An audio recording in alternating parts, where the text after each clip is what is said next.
Roan, hoe gaan met jou? Dit gaan altyd goed met my en met jou, Antoine. Lekker, is 'n dubbel Roan uur hierdie. Inderdaad, dit was nogal interessant en dit word baie dieselfde gespel ook nou nogal. Ja, nogals. Hoorie, nou daar's 'n paar verwikkelinge hierdie maand in ruimtewese. Onder andere is soos ek verstaan is daar 'n bietjie van 'n politieke uitval daar by SpaceX ensovoorts as gevolg van politieke uitvalle. Ja, Antoine, ek en jy het vroeër vanmiddag daaroor gesels dat as 'n fisikus probeer 'n mens altyd nou apolities wees, want dit is die wetenskap.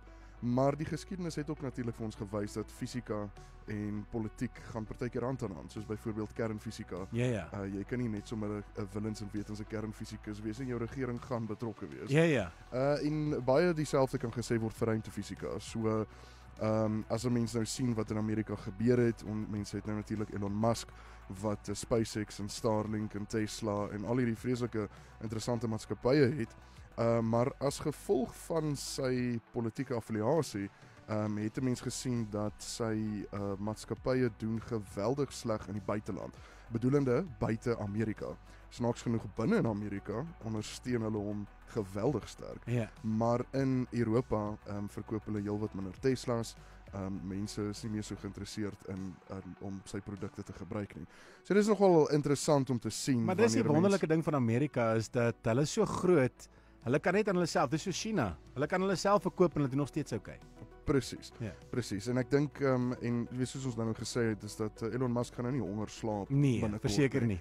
Een van sy grootste kliënte vir SpaceX is NASA. Ja. En hy is die wêreld se beste vuurpyllanseerder wat daar is. En goedkoopste. En die goedkoopste. So ek dink hy gaan nog steeds NASA se kontrakte hê, want is alles binne sy huis. So die ander ouens gaan net gaan en sê, ons gaan ons goeders op ander vuurpyle sit, maar die kans vir 'n foutjie is bietjie hoër. Ja. Mense gaan maar gewoonlik met die ouens met die track record. Ja. En hulle het dit. Dit is wat hulle het. Inderdaad. Nou kom ons kyk bietjie na die hemele. Ja, so as ons kyk vir Maart, wat is waar, dan sien ons dat Jupiter en Venus en die maan is maar wat domineer hierdie maand. Elke maand natuurlik maar die maan. So kom ons om die maan vir maand. Maar Jupiter domineer. So is asemrowend om Jupiter te sien. Hy is net na son onder kom hy op in die ooste en hy is heel nag beskikbaar. Kan 'n mens hom nogal mooi sien. Venus net voor son onder en net na son onder behoort mense hom baie mooi te sien. Saturnus baie moeilik om te sien hierdie maand want hy is altyd in die son se rigting. Die maan, as ons na die maan kyk, môre aand, die 7de, dis môre is dit halfmaan. Week later is dit volmaan. So ons kyk hier na die 14de volmaan. En dan week later weer halfmaan en dan week later nuwe maan. So dan is dit 28ste kyk ons na nuwe maan. En van die interessante dinge wat nou hierdie maand gaan gebeur is ons gaan 'n bietjie van 'n maansverduistering hê die 14de Maart. Maar dis 'n rapsie van 'n maansverduistering. Dis die 14de Maart en dit gaan in die oggend gebeur net voor sonop. Wat nou dit nou baie interessant maak. So mense moet kyk in die ooste. Dit gaan net voor 6:00 aand wees. En mense het twee tipes skade wees wanneer dit kom by 'n sonsverduistering of 'n maansverduistering. Is 'n mens het die wat mense noem die penumbral skaduwee en dan die umbral skaduwee. En dit is eintlik maar net 'n fancy manier om te sê daar's 'n randskaduwee en daar is die volledige hoofskaduwee. En al wat gaan gebeur is dat die maan se randskaduwee, die heel laaste rand van die randskaduwee, gaan so oor Pretoria sweep as dit ware. En dit gaan net voor 6:00 oggend wees. So al wat mense regtig werklik gaan sien, is dat die maan gaan vol wees en hy gaan 'n rapsie rooier wees. En dit is al. Daar's nie regtig vreeslik iets om oor na huis toe te skryf nie. Maar hy gaan weer helderder word. Ja, maar ek sal verbaas wees as 'n mens sien dat hy donkerder word. Ja. Want die randskaduwee is regtig nie iets vreeslik nie. Ja. Waarna ons wel uitsien is die 7de. Die maan het nou net hy het homself nou liderlik vererg. Ek is jammer, ou maan. Ek skaduwee, jy sê dis nee wat.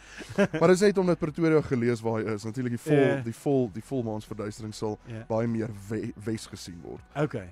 Maar ons sien baie uit na die 7 en 8de September hierdie jaar wanneer ons 'n baie mooi maansverduistering gaan sien. So ons sien vreeslik uit na hom. So ons gaan gesels in daai week hier weer. Absoluut.